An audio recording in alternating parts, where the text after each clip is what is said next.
आज हम इस वीडियो में ये देखेंगे कि अपवर्ड और डाउनवर्ड मोशन वाले जो क्वेश्चन होते हैं उनको कैसे सॉल्व कर सकते हैं।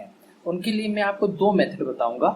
पहले मेथड में क्वेश्चन थोड़ा हार्ड होगा, मतलब कि आप ये कह सकते हैं कि क्वेश्चन थोड़ा लॉन्ग चला जाएगा, और सेकंड मेथड जो होगा वो थोड़ा डिफिकल्ट है, लेकिन क्वेश्चन को बड़ी आसानी से वो आपको सॉल्व करा देगा, ज़्यादा मेहनत भी आपको नहीं करनी पड़ेगी। तो चलिए पहले हम लोग देख लेते हैं फर्स्ट मेथड। तो फर्स्ट मेथड को हम लोग ले लेते हैं।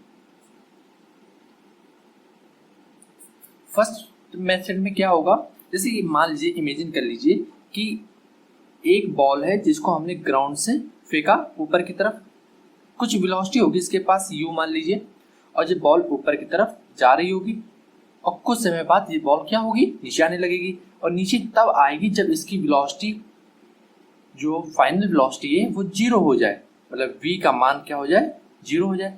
देन बॉल क्या होगी, ऊपर से नीचे की तरफ आएगी और फिर से ग्राउंड पे टकरा जाएगी आके। तो क्वेश्चन में क्या क्या पूछा जा सकता है कि ऊपर जाने में टाइम क्या लगा, या फिर पूरा जो मोशन था उसका टाइम कितना लग गया, या फिर मैक्सिमम हाइट क्या है, या फिर ग्राउंड से जब फेंकी गई थी बॉल तो वापस जब ग्राउंड पे आई तो उसकी क्या वेलोसिटी थी, या फिर किसी टाइम इंटरवल पे भी आपसे पूछ सकता है कि इस टाइम इंटरवल पे उसकी वेलोसिटी क्या है एंड हाइट क्या है। कई सारे क्वेश्चन इसमें बन सकते हैं, पर हम लोग इस क्वेश्चन को देखते हैं फर्स्ट मेथड से कैसे हल करेंगे। इसमें इस क्वेश्चन आप देख रहे होंगे कि दोनों मोशन है, अपवर्ड भी और डाउनवर्ड भी। तो वो क्वेश्चन आपको पहचानना पड़ेगा, देखना पड़ेगा कि वो अपवर्ड और डाउनवर्ड मोशन है कि नहीं है। लेकिन जब आप क्वेश्चन को पढ़ेंगे तो अपने आप ही पता चल जाएगा कि ये अपवर्ड एंड डाउनवर्ड मोशन वाला क्वेश्चन है। तो फर्स्ट मेथड में हम लोग क्या करेंगे, इस क्वेश्चन को हम लोग ब्रेक कर लेंगे दो पार्ट्स में। पहला पार्ट अपवर्ड वाला एंड सेकेंड पार्ट डाउनवर्ड वाला। अगर आपको याद हो तो लास्ट वीडियो में हम लोग ने ये देखा था कि अपवर्ड और डाउनवर्ड मोशन के क्वेश्चन को कैसे हल करते हैं। तो फर्स्ट पार्ट हम लोग लेते हैं अपवर्ड मोशन वाला।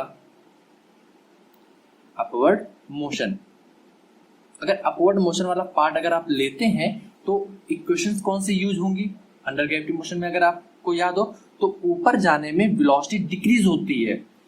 तो यहां पर हम लोग लिख लेते हैं, in upward motion velocity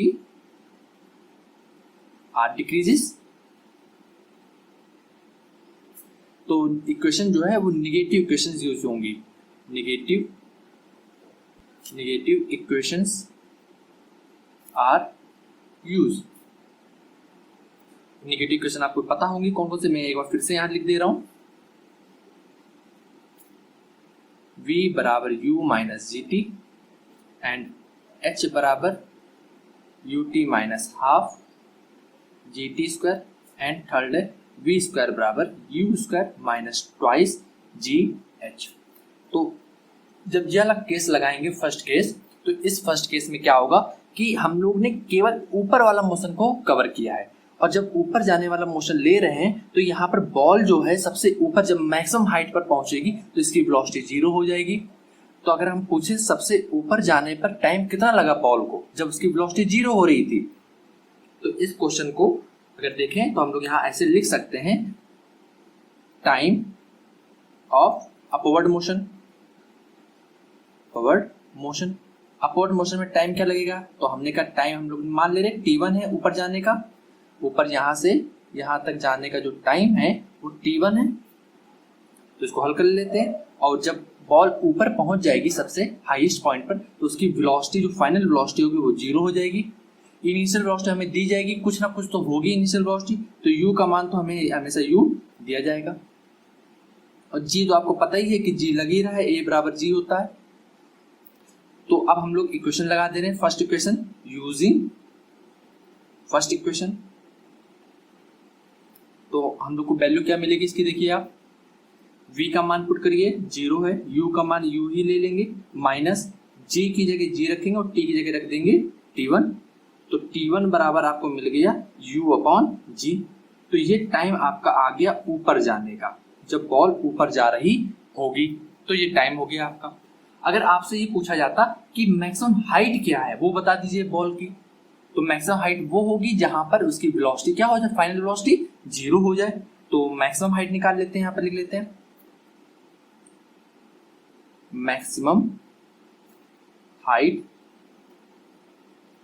of ball, ball की मैक्सिमम हाइट क्या होगी, तो हमें पता है फाइनल वेलोसिटी क्या हो जाएगी, 0 हो जाएगी। u का मान हमें u ही लेंगे, a बराबर हम लोग g पुट करेंगे, और t का मान तो हमें पता ही चल गया, t बराबर u बाई जी है, या फिर h लगा दीजिए, h का मान हम लोग को निकालना है। तो इक्वेशन कौन सी यूज करें हम लोग, तो थर्ड इक्वेशन यूज कर ले रहे हैं। तो यूजिंग थर्ड इक्वेशन,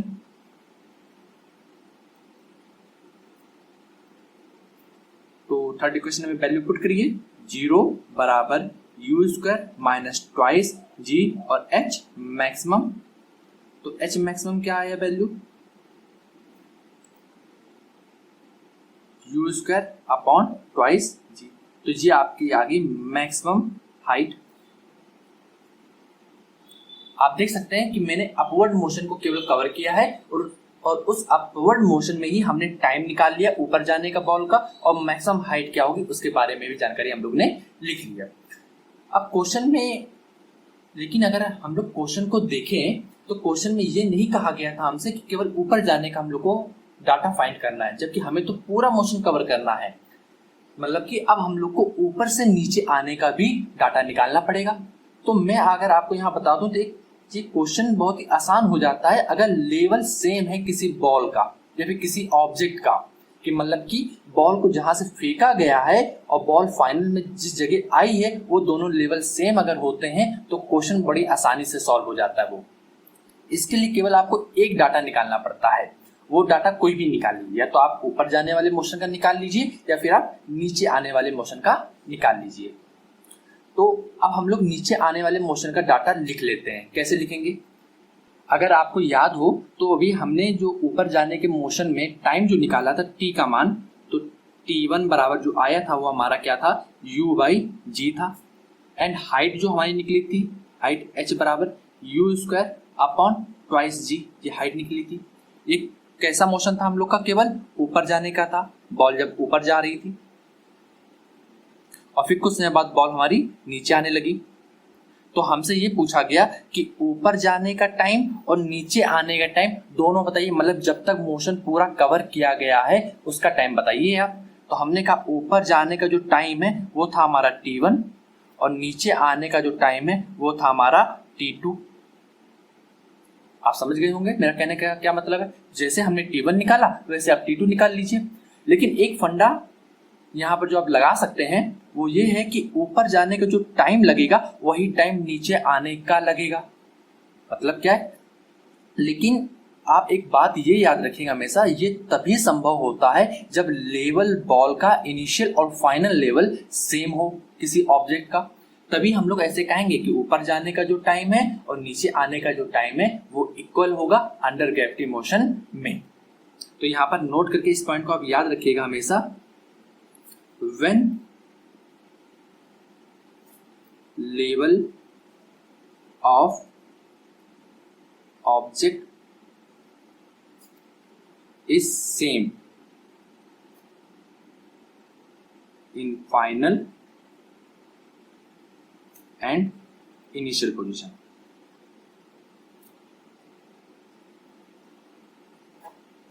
जब लेवल सेम होगा ऑब्जेक्ट का फाइनल और इनिशियल पॉइंट पर तभी हम लोग ऐसा कहेंगे। आप देख सकते हैं बॉल को इनिशियल में यहीं से फेंका गया था ए पॉइंट पर और वापस जब बॉल आई तो इसी लेवल पे थी, देखिए ग्राउंड लेवल, तो ये बी पॉइंट पर दोनों लेवल क्या है, सेम है।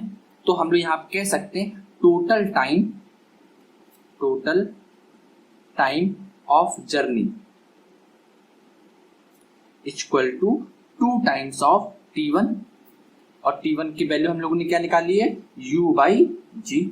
तो टोटल टाइम हमारा क्या निकला आगे जर्नी का, u बाई जी। आप देख रहे होंगे। लेकिन इसके लिए आप हमेशा एक पॉइंट जरूर याद रखिएगा, ये नोट जो यहाँ पर लिखा हुआ है ये काफी इंपॉर्टेंट है।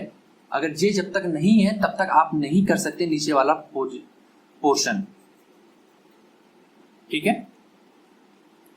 एक पॉइंट यहाँ पर और होता है कि अगर पूछा जाता आपसे कि बी पॉइंट पर वेलोसिटी क्या होगी बॉल की, तो बिल्कुल वही बात, लेवल सेम है तो ऊपर जाने पर जो वेलोसिटी होगी ए पॉइंट पर वही वेलोसिटी नीचे आने पर बी पॉइंट पर हमें मिलेगी।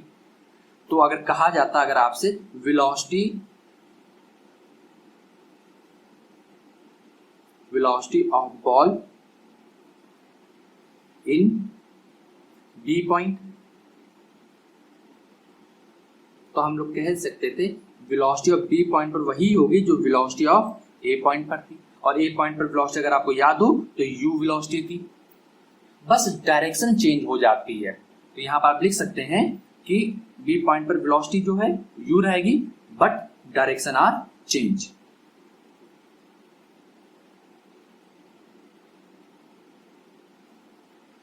मतलब क्या है कि पहले वेलोसिटी की जो डायरेक्शन थी वो ऊपर की तरफ थी और सेकेंड टाइम वेलोसिटी डायरेक्शन नीचे की तरफ है। अगर आप ऊपरली डायरेक्शन को प्लस मानते हैं तो नीचे वाली डायरेक्शन को माइनस मानना पड़ेगा आपको, क्योंकि वेलोसिटी जो होती है वो हमारी वेक्टर क्वांटिटी होती है, और वेक्टर क्वांटिटी में हमेशा हम लोग साइन को जरूर लेते हैं। दैट मीन डायरेक्शन जो होती है उसके साइन को आपको लेना पड़ेगा। आपने यहाँ पर देखा कि अभी हम लोगों ने इसका पूरा टाइम निकाल लिया एंड वेलोसिटी भी निकाल लिया। तो इस प्रकार यदि अगर सेम लेवल पे अगर कोई ऑब्जेक्ट को थ्रो किया जा रहा है या फिर रिट्रीव किया जा रहा है तो क्वेश्चन को आप इस प्रकार हल कर सकते हैं। मतलब ऊपर जाने का काम कर लीजिए या फिर आप नीचे जाने वाला काम कर लीजिए और फिर उसका 2 टाइम्स कर दीजिए, या फिर डाटा आपको जैसे दिख रहा है उसी प्रकार आप उसको सॉल्व कर लीजिए। तो ये फर्स्ट मेथड था जिससे आप क्वेश्चन को बड़ी आसानी से सॉल्व कर सकते हैं। इसके ऊपर हम लोग एक एग्जाम्पल भी लेंगे जिससे आपको बड़ी आसानी से समझ में आ जाएगा।